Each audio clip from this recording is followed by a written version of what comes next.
It began with a dream. Or so I thought. The night was dense, the kind of oppressive blackness that swallows streetlights and dims the stars. My apartment was quiet, save for the faint ticking of a clock on the wall. It was a night like so many others until sleep overtook me, dragging me into a world far removed from the mundane. The invitation was waiting for me on a marble pedestal surrounded by fog. It was unnervingly tangible, its golden edges shimmering faintly, as if mocking the dreamlike haze surrounding it. You are cordially invited to the Masquerade of Eternity. No return address. No RSVP. The ink glimmered like moonlight trapped on paper, and yet, it felt heavy in my hands. As I read the invitation, a sensation of being pulled, of being wrenched from one reality into another, consumed me. And then I was there. The grand ballroom stretched endlessly in all directions, a cathedral of decadence and shadows. Chandeliers hung like frozen fireworks, their crystalline shards refracting light in dizzying patterns. The floor beneath me was marble, but not the kind of cold stone I expected. It seemed to hum faintly, pulsing with life.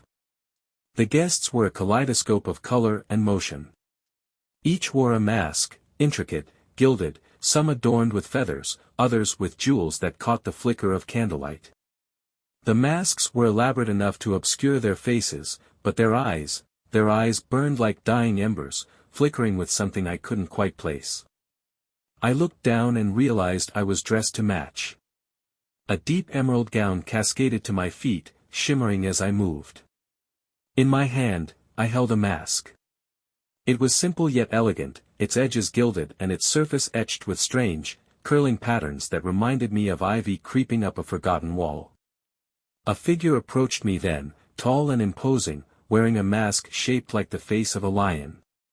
The gold seemed to shift as he moved, his presence commanding attention. "Welcome," he said, his voice deep and resonant. "You're just in time. The dance is about to begin." I opened my mouth to respond, to ask where I was or how I'd come to be here, but no words escaped. It was as though the air itself swallowed my questions, leaving only silence. The lion-masked man didn't wait for my response. He extended a gloved hand, and without thinking, I placed mine in his. His grip was firm yet cold, a chill that seeped through the fabric of his gloves into my skin. The music began. It wasn't a melody I recognized, but it was hauntingly beautiful. Violins wept, cellos groaned, and the harpsichord trilled in a way that made my chest tighten. The other guests moved in unison, their steps impossibly graceful as they twirled and dipped in perfect synchrony. The lion-masked man led me into the center of the ballroom. Despite my confusion, my feet obeyed his guidance, following a rhythm I couldn't hear but somehow understood. Around us, the other dancers blurred into a whirl of color and motion, their laughter echoing faintly. But something was off. Their movements, while elegant, were too precise. Too mechanical. Their laughter didn't carry the warmth of joy, it was hollow, like wind whistling through a graveyard. And their masks, they didn't seem like masks at all. The more I looked, the more they seemed to meld with their faces, as though they were part of their very being. The lion-masked man leaned closer, his voice a whisper in my ear. "You're wondering why you're here." I nodded, my heart pounding. "All will be revealed in time," he said, pulling back just enough to meet my gaze. His eyes, visible through the slits of his mask, were a piercing shade of gold. "For now, just dance. After all, you wouldn't want to disappoint your host." Host. Before I could ask who that was, the music swelled, and the dancers around us stopped. They turned in unison, facing a grand staircase at the far end of the ballroom. A figure stood at the top, draped in shadows and wearing a mask so ornate it seemed to be made of stars. A hush fell over the room. The figure descended slowly, each step deliberate. The air grew heavy with anticipation, the kind that pressed down on your chest and made it hard to breathe. As the figure reached the bottom of the stairs, they extended their arms. Their voice, when it came, was neither male nor female, it was something in between, a melody of whispers and echoes. "Welcome, my cherished guests, to the Masquerade of Eternity." Their gaze swept over the room, and for a moment, I felt it linger on me. A chill ran down my spine. Tonight, we celebrate the beauty of the eternal. The elegance of the endless. So please, indulge, dance, and lose yourselves in the splendor of the moment. The figure raised a glass filled with a liquid that shimmered like quicksilver. To eternity. The guests echoed the toast, their voices a haunting chorus. To eternity. I didn't join in. My throat felt dry, my mind racing with questions. Who were these people? What was this place? And why did I have the sinking feeling that I wouldn't be leaving? The toast hung in the air, reverberating like a distant toll of a bell. I clutched my glass, when had it even appeared in my hand, staring into the strange, shimmering liquid. It seemed alive, swirling as though stirred by an invisible hand. Around me, the other guests drank without hesitation, lifting their masks just enough to reveal hints of lips that looked strangely pale, almost translucent. I hesitated, my stomach twisting with unease. A woman wearing a raven mask turned toward me, her head tilting in an oddly mechanical motion. "You must drink," she said, her voice soft but commanding. "It's tradition." I don't think I. Her gloved hand reached out, covering mine. The contact was startlingly cold, and her grip was unyielding. To decline would be unwise. Her words dripped with an unspoken threat, her burning, hollow eyes fixing me in place. The lion-masked man stepped between us, his presence like a shield. "Let her enjoy the night at her own pace," he said smoothly, his tone polite but firm. The raven-masked woman regarded him for a long moment, then inclined her head before melting back into the crowd. "Thank you," I whispered, my voice shaking. "Don't thank me," the lion-masked man said, his tone grim. "You're still here, after all." I didn't have a chance to ask what he meant before the music resumed, the haunting melody filling the room once more. The dancers moved in perfect synchrony, their movements fluid yet unnervingly precise. I felt as though I were watching a performance, but one where the performers had rehearsed so often their humanity had worn away, leaving only the perfection of the motions. The lion-masked man offered his hand again. "Dance with me. It will help you blend in." I hesitated but ultimately placed my hand in his. The alternative, standing alone in a sea of masked strangers, felt far more dangerous. As we danced, his grip was steady, his movements leading mine effortlessly. "You must be careful," he said quietly, his voice just loud enough for me to hear over the music. "Careful of what?" I asked, my throat dry. "Of everything," he replied. "Every step, every word, every glance is watched here." I frowned.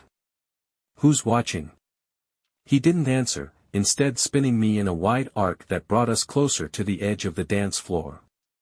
His voice dropped even lower. "You don't remember how you got here, do you?" I shook my head. "No.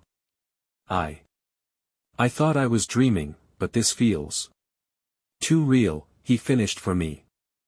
I nodded, the weight of the mask pressing against my face making it harder to breathe. "What is this place?" He hesitated, his golden eyes flickering with something I couldn't decipher. "It's not a dream," he finally said. "It's a threshold. A crossroads." I blinked. "A crossroads to what?" "To eternity." The words sent a chill racing down my spine. Before I could press him further, the music stopped abruptly. The sudden silence was deafening, and all eyes turned toward the grand staircase once again. The masked figure, the host, stood there, arms outstretched. Their voice rang out, smooth and commanding. "It is time for the unveiling." A ripple of excitement coursed through the crowd. The guests began to murmur, their voices blending into an eerie symphony of anticipation. The lion-masked man stiffened beside me. "Whatever you do," he whispered urgently, "do not draw attention to yourself. My heart raced as the host descended the stairs once more, their movements fluid and otherworldly. When they reached the center of the ballroom, they raised a gloved hand, and the room fell silent. "Tonight," the host began, their voice echoing unnaturally, "we welcome a new soul to our gathering." The crowd shifted, their masked faces turning in unison. It took me a moment to realize they were looking at me. I froze, my breath catching in my throat. The host approached, their mask glittering like a constellation. "Step forward," they commanded. Every instinct screamed at me to run, but my legs refused to obey. It was as if the very air held me in place, compelling me to move. I felt the lion-masked man's grip on my arm, his fingers tightening in a silent warning. "Do not resist," the host said, their voice impossibly soft yet carrying the weight of authority. Reluctantly, I stepped forward. The crowd parted like a tide, their movements unnervingly synchronized. The host reached out, their gloved hand hovering just above my face. "Let us see the truth beneath the mask." My breath hitched. "What are you talking about?" "This is a mistake, Before I could finish, their hand moved faster than I could react, pulling the mask from my face. Gasps echoed through the room, followed by a deafening silence. The host tilted their head, studying me with an intensity that made my skin crawl. "Ah," they said finally, their tone laced with satisfaction. "There it is. The raw essence of a soul unclaimed." "What do you mean?" I stammered, my voice trembling. The host's lips curved into a smile beneath their mask, though it was more chilling than reassuring. "You are here because you belong here. Because, my dear, you've already crossed the threshold." The words hit me like a physical blow. "No," I whispered, shaking my head. "That's not possible. I was dreaming. This isn't real." The host leaned closer, their voice dropping to a conspiratorial whisper. "You've already stepped beyond the veil. This place, this masquerade, is where the lost souls gather, waiting to be claimed." "No," I said again, my voice barely audible. "Oh, but yes," they replied, their tone almost playful. "You see, my dear, the masquerade of eternity welcomes only those who no longer belong to the world of the living." The room began to spin, the truth sinking in like a blade to the chest. I wasn't dreaming. I wasn't alive. I was one of them. The host's words echoed in my mind, their weight suffocating me. "You've already crossed the threshold." I stumbled backward, my legs trembling as if the very floor beneath me had turned to quicksand. The lion-masked man was at my side in an instant, steadying me. "Breathe," he murmured. "Don't let them see your fear. It feeds them." What are they talking about?" I whispered, barely able to form the words. "I can't be dead. I don't remember dying." The host tilted their head, the motion slow and deliberate, as if savoring my disbelief. "Death is rarely as cinematic as the living imagine," they said, their voice carrying an eerie calm. "For some, it comes quietly, slipping into the cracks of existence until you find yourself here, unsure of how you arrived." "No," I whispered again, shaking my head vehemently. "You're wrong. I was at home, in my bed. I fell asleep. That's all." "Perhaps you did," the host replied, their tone almost mocking. "But the threshold is not crossed by accident. Something brought you here." Before I could respond, the crowd erupted into murmurs, their hollow eyes fixed on me with a mixture of curiosity and hunger. The host raised a hand, silencing them instantly. "Let us not overwhelm our guest," they said, their mask gleaming as they turned back to me. "The truth will reveal itself in due time. For now, enjoy the festivities. After all, the Masquerade of Eternity offers its guests more than mere revelations." They stepped back, their attention shifting as the crowd returned to their synchronized revelry. The music resumed, eerie and enchanting, filling the air with its haunting melody. The lion-masked man pulled me aside, his grip firm but not unkind. "We need to talk. Now." He led me toward the edge of the ballroom, weaving through the sea of dancers with practiced ease. As we moved, I caught glimpses of the other guests, flashes of their eyes behind their masks, too bright, too knowing. They watched me, their movements seamless, but their attention felt predatory, as though I were a deer that had wandered into a den of wolves. Finally, we reached a secluded alcove draped in heavy velvet curtains. The lion-masked man released my arm and turned to face me, his golden eyes sharp. "You're not like them," he said, his voice low but urgent. "What are you talking about?" I demanded, my panic bubbling over. "None of this makes any sense. They're saying I'm dead, but I don't." "You don't feel dead," he finished, his tone softer now. "I know. It's the same for all of us at first." I stared at him, my chest heaving as I struggled to keep my composure. "At first? You mean you're—" He nodded.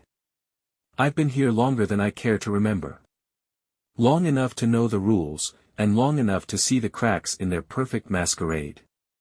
I grasped at his words like a lifeline. "The cracks? What does that mean? Is there a way out of here?" His gaze flicked toward the ballroom, where the other guests continued their mechanical dance. "There might be," he said cautiously. "But it won't be easy. The host doesn't let go of their prizes without a fight." "Why me?" I asked, my voice trembling. "Why am I here? I don't belong here." "That's what I'm trying to figure out," he said. "Most of the souls who end up here, they know. They feel it. They've come to terms with their fate, whether they show it or not. But you," he trailed off, his gaze searching mine. "You're different." "Different how?" "You still feel connected to the living world," he said. "You don't have that emptiness in your eyes."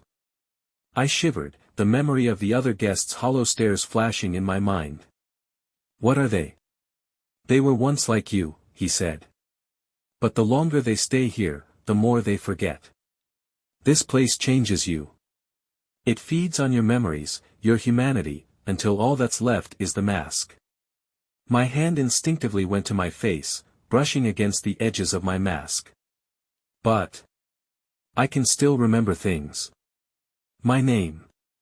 My home. My life." "Then hold on to that," he said fiercely. "Because once you forget, there's no coming back." A sudden burst of laughter drew our attention. One of the guests, wearing a harlequin mask, had stumbled mid-dance, their movements jerky and unnatural.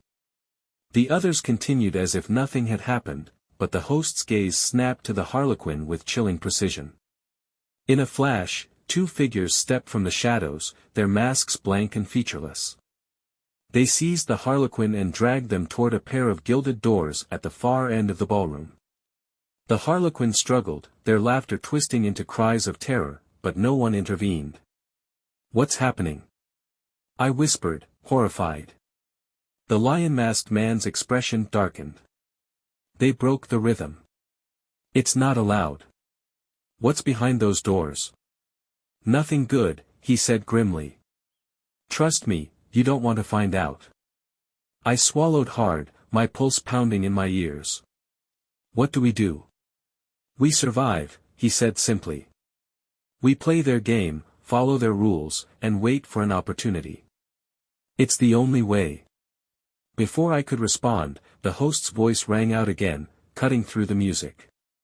"Guests," they called, their tone light and inviting.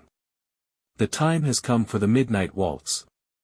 Partners, prepare yourselves." The lion-masked man tensed. "Stay close to me," he said, his voice urgent. "And whatever happens, don't let go of my hand." The music shifted, growing darker, more intense. The guests paired off, their movements becoming sharper, more deliberate. The air crackled with an energy that made the hairs on my arms stand on end. As we stepped onto the dance floor, I felt the weight of countless eyes on me, their gazes burning with a hunger I couldn't understand. And then the dance began. The midnight waltz began, and the air seemed to shiver with anticipation. The lion-masked man held me close, his gloved hand steady against the small of my back. The music was slower now, but each note carried a dark urgency, as though the melody itself warned of dangers unseen.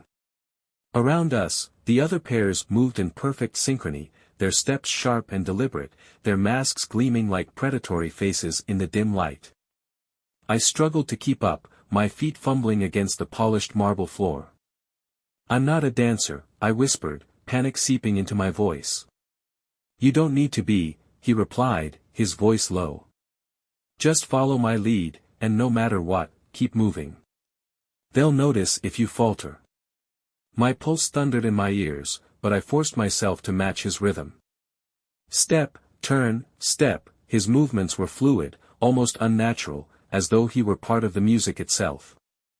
I felt like a clumsy marionette beside him, but he guided me with a quiet determination that kept me upright.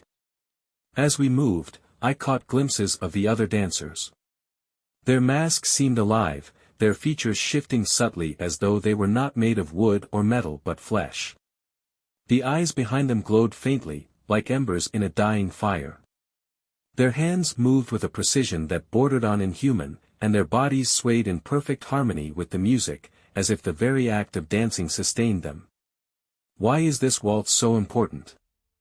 I asked, trying to keep my voice steady. "It's more than a dance," the lion-masked man replied. "It's a test. The host is watching, and they're looking for weaknesses. For cracks."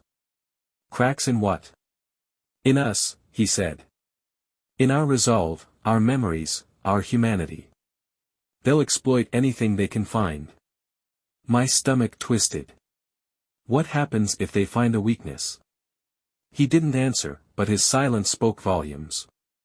My thoughts flicked back to the harlequin mask, dragged away screaming behind those gilded doors.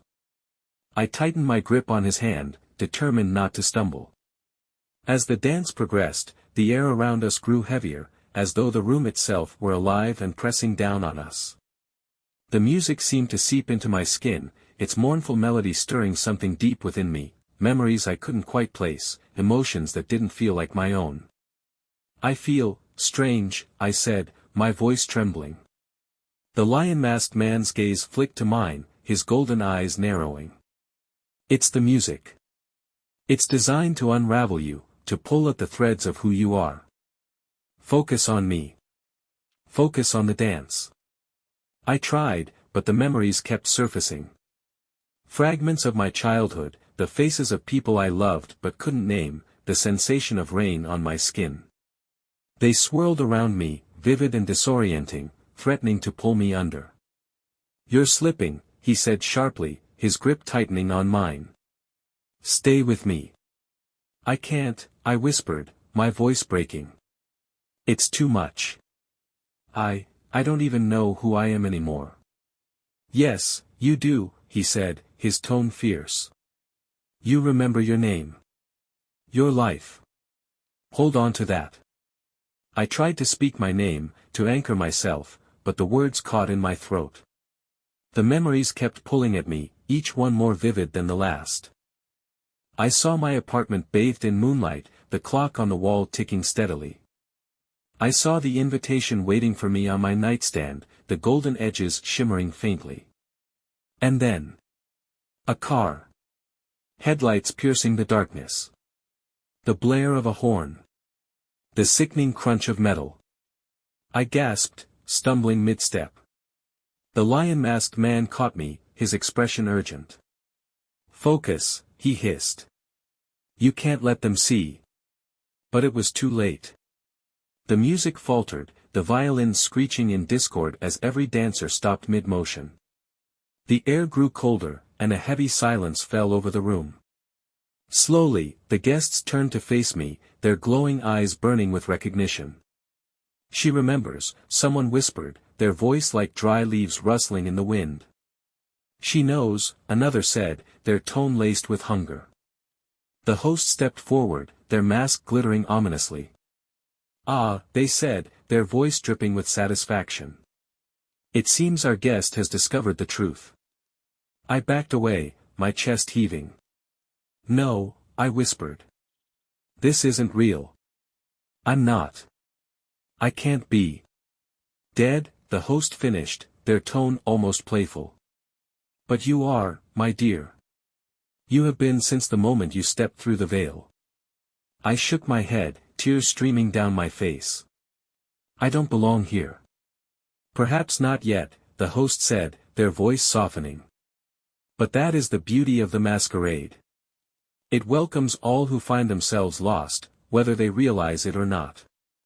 The crowd began to close in, their masks shifting and twisting, their eyes glowing brighter. Panic clawed at my chest as I turned to the lion-masked man. You said there might be a way out, I pleaded. Please, help me. His golden eyes were conflicted, torn between fear and determination. There is a way, he said finally. But it's dangerous. If we fail. I don't care, I said, cutting him off. I can't stay here. Please. He nodded, his grip on my hand tightening. Then follow me. Without another word, he pulled me toward the edge of the ballroom, weaving through the frozen dancers. The host's voice rang out behind us, sharp and commanding. Stop them. The crowd surged, their movements no longer elegant but jagged and frantic. Hands reached for us, claws scraping against my gown as we ran. The lion-masked man pushed forward, his movements swift and purposeful. We reached a small, unmarked door at the far end of the room. He shoved it open, revealing a narrow, spiraling staircase that plunged into darkness. This is it, he said, his voice tight. The only way out. What's down there? I asked, my heart pounding. Either freedom, he said, his gaze locking with mine, or something worse. The sounds of the crowd grew louder, their inhuman cries echoing in the ballroom. Decide, he urged. Now. Without hesitation, I stepped into the darkness, his hand still gripping mine. And the door slammed shut behind us. The staircase spiraled endlessly into darkness, the walls cold and damp beneath my fingertips as I descended. The lion-masked man led the way, his hand gripping mine tightly, as if afraid I might slip away into the void. The air was heavy here, suffused with the metallic tang of something ancient and malevolent.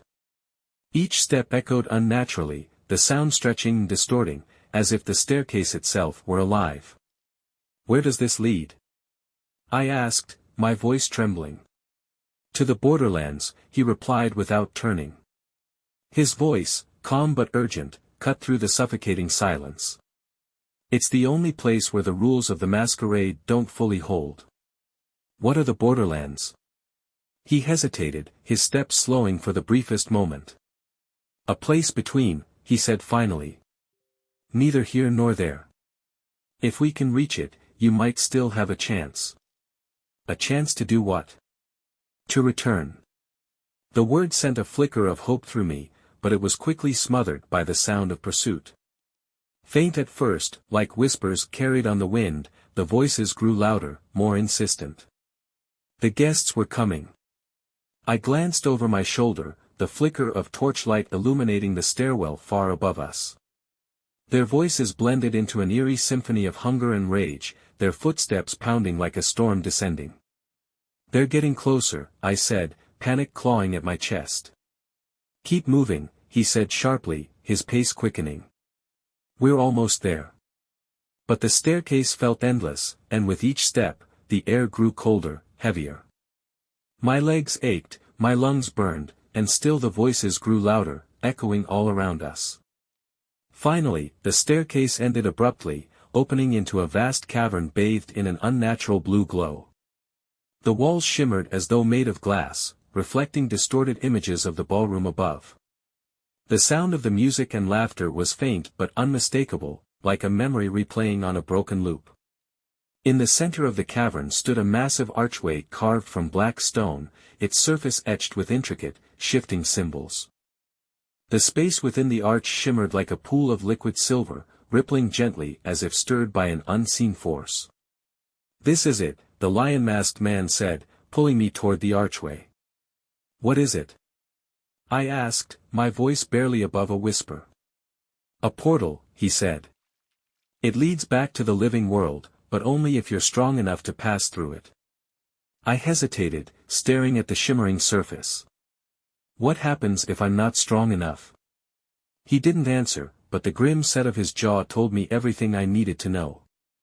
The sound of the guests grew louder, the flicker of torchlight spilling into the cavern. The host's voice rang out, sharp and commanding. Do not let her escape.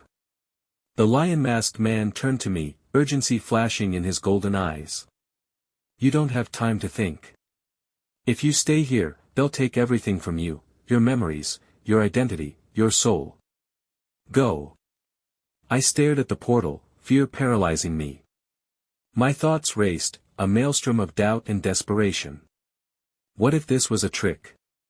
What if the portal didn't lead back to the living world at all? The guests poured into the cavern, their masks twisting into grotesque shapes, their movements jerky and unnatural. The host was at the forefront, their star-filled mask gleaming with malevolent light. Stop her, the host commanded, their voice a terrible roar that shook the cavern. The lion-masked man shoved me toward the portal. Go, he shouted. I stumbled forward, the surface of the portal rippling as I reached out to touch it. The air around it was frigid, biting into my skin like ice. Behind me, the host and the guests were closing in, their twisted faces contorted with rage. And then the lion-masked man did something I didn't expect. He turned to face them, his posture defiant. What are you doing? I cried. Giving you a chance, he said, his voice steady. He glanced over his shoulder, his golden eyes locking with mine. Don't waste it. Before I could respond, he charged at the host and the guests, his movements a blur of strength and precision. The cavern erupted into chaos, the host's voice shouting commands, the guests swarming around him like a tide. I turned back to the portal, my heart pounding. The rippling surface shimmered before me, beckoning, promising escape. I stepped forward, the liquid silver enveloping me, cold and suffocating. For a moment, I felt weightless, suspended in an endless void. And then, pain. It hit me like a tidal wave, tearing through my body, my mind, my very soul. Memories surged forward, fragments of my life flashing before me with blinding intensity.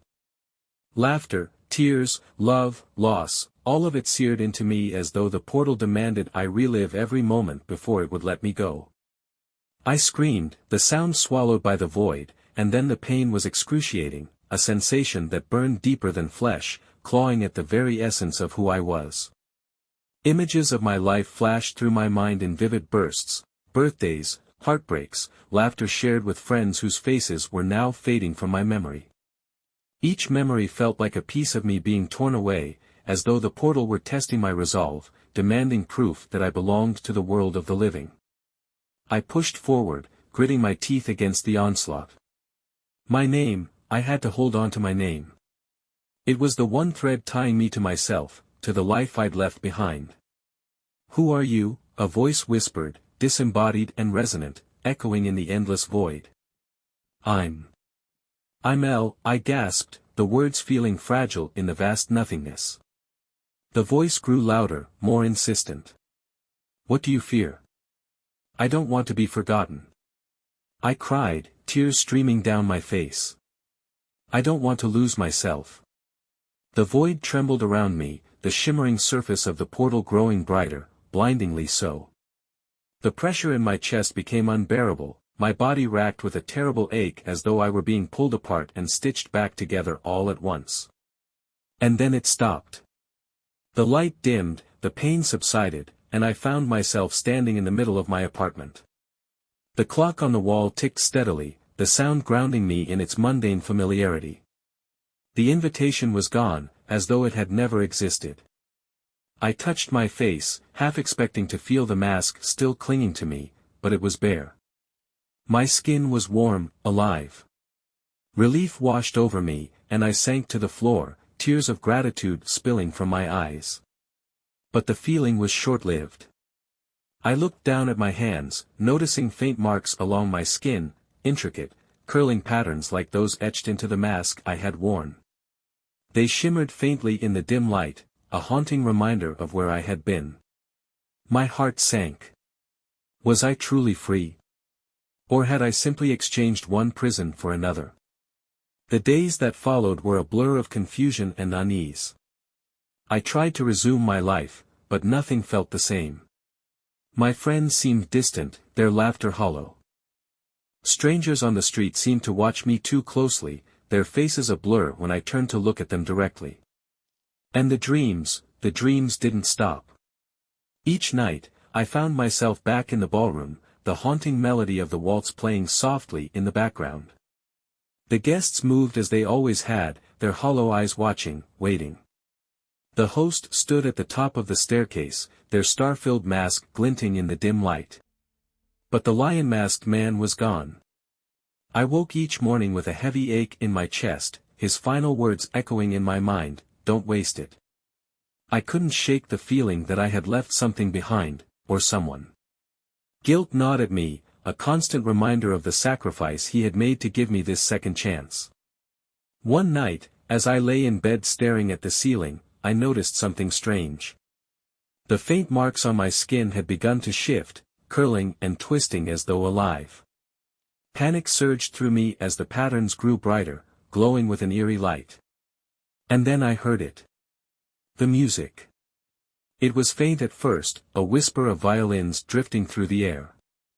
But it grew louder, more insistent, until it was all I could hear. My apartment faded around me, the walls dissolving into shadow, and I found myself standing once more in the grand ballroom. The host greeted me with a slow, deliberate clap. "Welcome back," they said, their voice smooth and cold. "No," I whispered, shaking my head. "I escaped. I made it out." The host's lips curved into a smile beneath their mask. "Did you? Or did you simply delay the inevitable?" I looked around, desperation clawing at my chest. The guests were watching me, their masks glinting in the flickering candlelight. The lion-masked man was still absent, and the weight of his absence was suffocating. "What do you want from me?" I demanded, my voice trembling. The host descended the staircase, their movements as fluid and graceful as ever. "The masquerade is eternal," they said, their tone almost gentle. "It is not a place one can simply leave. You may dance at the edges, but you will always be drawn back. You belong to it now, as it belongs to you." "No," I said, backing away. "That's not true. I'm alive. I'm alive." The host tilted their head, their mask gleaming like a constellation. "Are you?" they asked, their voice a soft, mocking echo. "Or is this merely another threshold, another illusion? After all, my dear." They leaned closer, their whisper wrapping around me like a noose. "Eternity always finds its way." The music swelled, the violins screaming a mournful dirge as the crowd closed in around me. My scream was swallowed by the sound, my vision blurring as the ballroom dissolved into darkness. And when I woke, I was back in my apartment. The clock ticked steadily on the wall, the faint marks on my skin glowing softly in the moonlight. The masquerade had let me go, for now. But deep down, I knew it was only a matter of time before it called me back. And next time, I might not be strong enough to leave.